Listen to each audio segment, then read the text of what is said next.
são nossos conselheiros desta quarta-feira, Amândio Antunes, Jorge Lander Vaz e também Diamantino Marques. Aos três, agradeço a vossa presença neste Conselho Consultivo de quarta-feira.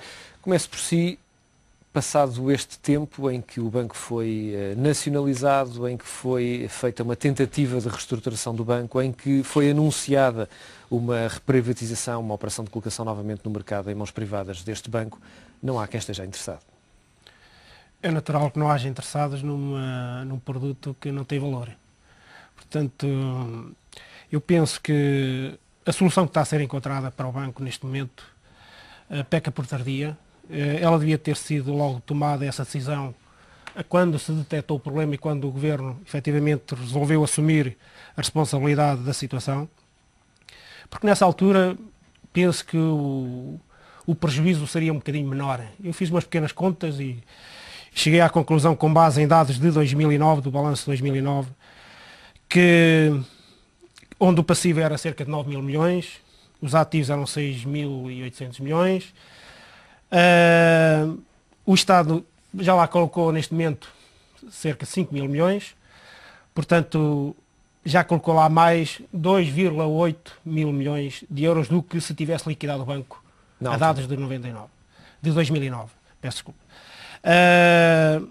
O arrastamento da situação, penso que só veio agravar essa mesma situação, com prejuízos que se foram acumulando, porque desde dessa altura até agora a acumulação de prejuízos está muito próximo de 1.000 milhões de euros e, portanto, neste momento é difícil alguém estar interessado num banco, por um lado, que tem uma situação de capital próprio negativa, onde o valor dos ativos ainda não está perfeitamente identificado e clarificado, onde efetivamente não se sabe quanto é que ainda é necessário colocar mais para que o banco atinja os indicadores mínimos de solvabilidade para poder operar no mercado.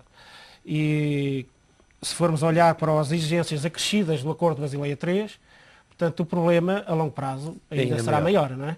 Portanto é natural que nesta altura do campeonato os interessados no negócio estejam com algumas dúvidas, com algumas reticências em fechar este mesmo negócio. E aproveito apenas para introduzir essa nota, que é uma notícia que acaba de ser conhecida hoje, nesta quarta-feira, o Jornal Público, que adianta e garante que o Banco de Portugal está mesmo a estudar a solução ou a propor essa solução de liquidar o banco, caso não seja possível essa privatização que está então anunciada pelo Ministério das Finanças. Doutora Amândio Antunes. Eu acho que há aqui duas coisas que são coincidentes na origem, mas que vão ter tratamentos diferentes, ainda bem que assim é. Uma delas é a questão da justiça, que eu penso que estão aceitados alguns passos no sentido de, pelo menos, tentar apurar alguma da verdade do que se passou nestes anos todos. A outra componente é a componente do impacto que isto teve nas contas do Estado e no bolso dos portugueses, não é? Portanto, são duas coisas que eu penso que, apesar de terem a mesma origem, vão ter um tratamento diferente.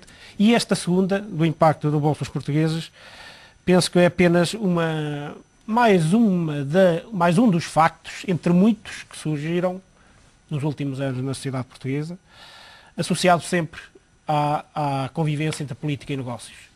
Portanto, esta convivência entre política e negócios deu nisto no BPN, como deu nisto nas parcerias público-privadas, como dá em muitos cargos políticos da administração pública, etc. Portanto, tudo isto contribuiu para a construção da nossa dívida e do nosso déficit. E a realidade é essa, é que agora o Governo tem a criança na mão, não é? Como se costuma dizer, e tem que resolver o problema. Mas isto é um problema que não é de agora, é um problema que vem destes anos todos e que o BPN teve o seu contributo, como tiveram outras práticas menos transparentes que ocorreram ao longo das governações dos últimos anos. Acerca de uma penalização, porque esta situação do BPN não é tão antiga, ela já é de 2001 que começaram a surgir os primeiros indícios. 9 anos depois é que estamos a tentar solucionar o problema, quando o banco ainda não tem 20 anos, não é? Portanto, isto demonstra a falta de eficácia, a falta de ação das entidades reguladoras. Das entidades reguladoras eu não falo só do Banco de Portugal, falo também das equipas de auditoria que passaram pelo banco e que nunca ouvi nada, nem li nada acerca de uma penalização por parte da Ordem dos Revisores Oficiais de Contas, por exemplo, dos revisores que fizeram relatórios sobre o banco. Muitos deles sem qualquer reserva às contas. Sem reserva, sem coisa nenhuma, e isto passa tudo impune, não é? Passa tudo à margem. E, portanto, há muitas pessoas implicadas no processo e a prática que nós temos, que nós conhecemos em Portugal, é que muitas destas coisas morrem por si com o tempo, né, e vão sendo esquecidas. Prescrevem outras delas, né, mas espero que neste caso há aqui um exemplo bom para tornar este caso como um caso de referência para que no futuro não ocorram situações no mínimo parecidas com esta. Não é?